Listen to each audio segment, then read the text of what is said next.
ചാലക്കുടി അതിരപ്പള്ളിയിലെ മസ്തകത്തിൽ മുറിവേറ്റ കാട്ടാനയെ കോടനാട് അഭയാരണ്യത്തിലേക്ക് മാറ്റുന്നു. മയക്കുവെടിവെച്ച കാട്ടാനയെ പ്രാഥമിക ചികിത്സയ്ക്ക് ശേഷമാണ് കോടനാട്ടേക്ക് കൊണ്ടുപോകുന്നത്. 3 കുംകിയാനകളുടെ സഹായത്തോടെയാണ് ആനയെ വാഹനത്തിലേക്ക് മാറ്റിയത്.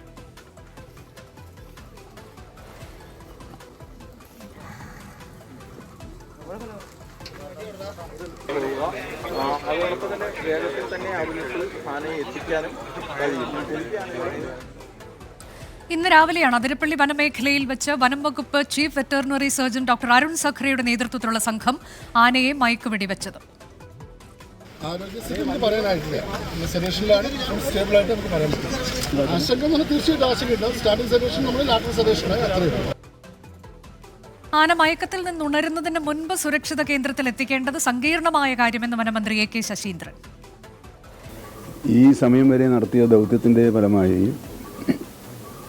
ആനയെ മയക്കുവെടിവെച്ച് ചികിത്സ നടന്നുകൊണ്ടിരിക്കുകയാണ്. മുറിവുകൾ വൃത്തിയാക്കി ആവശ്യമായ മരുന്നുകൾ നൽകി ആ ആനയെ കുങ്കിയാനകളുടെയും മറ്റും സഹായത്തോടെ ആംബുലൻസിൽ കയറ്റി കോടനാട്ടിലേക്കുള്ള അവിടെയുള്ള വന്യമൃഗ ചികിത്സാ കേന്ദ്രത്തിലെത്തിക്കാനാണ് ഇപ്പോൾ തീരുമാനിച്ചിട്ടുള്ളത്. അശ്വിൻ പാലാഴി കോടനാട്ട് നിന്ന് തത്സമയം. അശ്വിൻ, ഏതാണ്ട് 25 കിലോമീറ്റർ ദൂരമുണ്ട്. പതുക്കെ ആനയെ വഹിച്ചുള്ള വാഹനത്തിന് പോകാൻ കഴിയുകയുള്ളൂ. എത്ര സമയമെടുക്കുമെന്നതാണ്. അവിടെ എല്ലാം ഒരുക്കം ഒക്കെ പൂർണ്ണമാകണല്ലോ അല്ലേ? അനുജ, തീർച്ചയായും ഏകദേശം 1.5 മണിക്കൂർ സമയമെടുക്കും അവിടെ നിന്ന് കോടനാട്ട് അഭയാരണ്യത്തിലുള്ള ഈ ആനയെ പാർപ്പിക്കാനുള്ള കൂട്ടിലേക്ക് എത്താൻ എന്നുള്ളതാണ് നമ്മൾ പ്രതീക്ഷിക്കുന്നത്. സ്വാഭാവികമായ ആനയ്ക്ക് പ്രശ്നങ്ങളുള്ളത് കൊണ്ട് തന്നെ പതിയെ അമിത വേഗത്തിലൊന്നും വരാനുള്ള സാധ്യതയില്ല. പതിയായിരിക്കും ഇങ്ങോട്ടേക്ക് കൊണ്ടുവരിക. ഇവിടെ എല്ലാം ഇതിനോടകം തന്നെ സജ്ജമായിട്ടുണ്ട്. ഇന്നലെ രാത്രിയോടുകൂടി തന്നെ ഈ ആനയെ പാർപ്പിക്കാനുള്ള കൂടിൻ്റെ നിർമ്മാണം പൂർത്തിയായിരുന്നു. കഴിഞ്ഞ 2 ദിവസങ്ങളിലായി 80ഓളം തൊഴിലാളികളെ രാത്രിയും പകലുമായി നിർത്തിയാണ് ഈ കൂടിൻ്റെ നിർമ്മാണം പൂർത്തിയാക്കിയിട്ടുള്ളത്. ആദ്യഘട്ടത്തിൽ 1.5 വർഷം മുമ്പ് പണിതൊരു കൂട്ടിലേക്ക് തന്നെ ഈ ആനയെ എത്തിക്കാനുള്ള ഒരു തീരുമാനമായിരുന്നു ഉണ്ടായിരുന്നത്. എന്നാൽ അത് ബലപരിശോധനയിൽ അത് പോരാതെ വരും എന്നുള്ളൊരു നിഗമനത്തിലേക്ക് എത്തുകയും അന്ന് അരിക്കൊമ്പനെ പാർപ്പിക്കാൻ വേണ്ടി നിർമ്മിച്ച കൂട് പൂർണ്ണമായും പൊളിച്ചു മാറ്റുകയും ചെയ്തിരുന്നു. പിന്നീട് ഇന്നലെ നിർമ്മാണം പൂർത്തിയാക്കിയ കൂട് ബലപരിശോധന പൂർത്തിയാക്കിയിരുന്നു. അത് മതിയാവും എന്നുള്ളൊരു നിഗമനത്തിലേക്ക് ഇന്നലെ തന്നെ എത്തുകയും ചെയ്തതാണ്.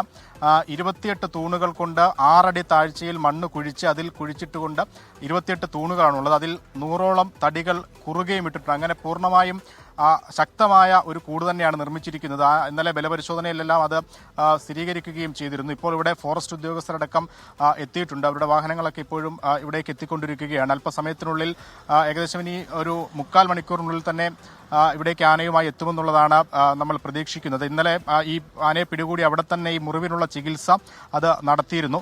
ഒപ്പം ഇവിടെ എത്തിയാൽ മറ്റ് പരിശോധന, ആദ്യം ഒരു വൈദ്യപരിശോധന ഉണ്ടാകും. പിന്നീട് ഏതെങ്കിലും തരത്തിലുള്ള ചികിത്സ ആവശ്യമെങ്കിൽ അതിനുള്ള സൗകര്യങ്ങൾ ഇവിടെ ഏർപ്പാടാക്കിയിട്ടുണ്ട്. ഒരു പ്രത്യേക ചികിത്സാ സംഘത്തിന്റെ ആവശ്യമുണ്ടോ എന്നടക്കമുള്ള കാര്യങ്ങളെല്ലാം പരിശോധനയിലുമാണ്.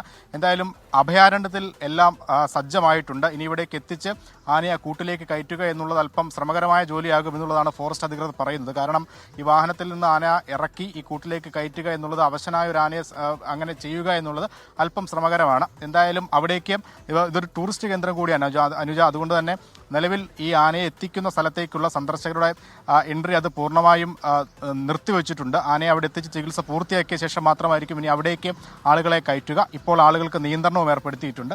എന്തായാലും നിലവിലെല്ലാം സജ്ജമാണ് അനുജ. അശ്വിൻ, മുറിവുകൾ ഒക്കെ മരുന്ന് വെച്ച് എല്ലാം സജ്ജമാക്കിയിട്ടുണ്ട്. കൂടാതെ അണുബാധ വ്യാപിച്ചിട്ടുണ്ടോ എന്നൊക്കെയുള്ള ഒരു സംശയം, അതേക്കുറിച്ച് എന്താണ് ഡോക്ടേഴ്സ് പറയുന്നത്? കൂടുതൽ പരുക്കില്ല എന്ന് അരുൺ സഖറിയ പറയുന്നുണ്ട്. ഒരാശങ്കയുണ്ടോ? നിലവിൽ അത്തരത്തിലൊരു ആശങ്കയ്ക്ക് വകയുണ്ടോ എന്നുള്ള കാര്യത്തിൽ നമുക്ക് കൃത്യമായൊന്നും പറയാൻ കഴിയില്ല. കാരണം ഇത്രയും നാൾ ആ മുറിവുമായി കാട്ടിലൂടെയൊക്കെ അലഞ്ഞ കൊമ്പനാണ്. സ്വാഭാവികമായും അതിൻ്റെതായ അണുബാധ ഉണ്ടാകാനുള്ള സാധ്യത തള്ളിക്കളയാനാവില്ല. അതൊരു വിശദമായ പരിശോധനയ്ക്ക് മാത്രമേ അതിലൊരു സ്ഥിരീകരണം ഉണ്ടാവുകയുള്ളൂ. പ്രാഥമിക പരിശോധനയും ഒരു പ്രഥമ ചികിത്സയും എല്ലാം അവിടെ വെച്ച് തന്നെ ഈ ചാലക്കുടിയിൽ വെച്ച് തന്നെ നൽകിയിട്ടുണ്ട്. അതിനുശേഷം ഇപ്പോൾ യാത്രയിലാണ്. യാത്രയിൽ അത് പരിശോധിക്കുന്നതിനുള്ള പരിമിതികൾ ഫോറസ്റ്റ് അധികൃതർ തന്നെ, ഡോക്ടർമാർ തന്നെ വ്യക്തമാക്കിയിട്ടുണ്ട്. എന്തായാലും ഇവിടെ എത്തിച്ച് സുരക്ഷിതമായ ആനയെ കൂട്ടിലേക്ക് കയറ്റിയ ശേഷമായിരിക്കും വിശദമായ വൈദ്യപരിശോധന ആനയിൽ നടത്തുക.